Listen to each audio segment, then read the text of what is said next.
জাহিদের বউ একটা দাবি ছিল, দাবিটা যুক্তিসঙ্গত। আমার মনে হয় আমাদের মানা উচিত। জানতাম ওই মেয়েটা হচ্ছে একটা লোভী।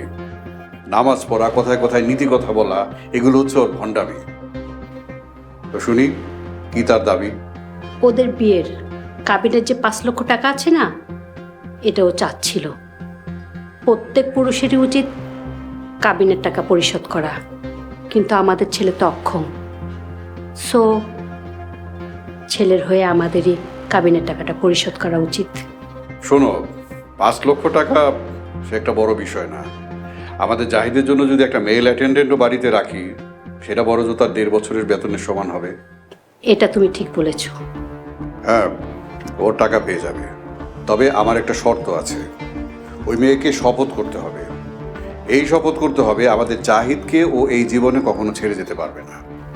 আচ্ছা ঠিক আছে, ওকে বুঝিয়ে বলার দায়িত্ব আমার। ওকে, টাকা আজকেই পেয়ে যাবে। আজকে ওকে শপথ করতে হবে। ঠিক আছে, আমার কেসটা নিয়ে আসো। আচ্ছা দিচ্ছি।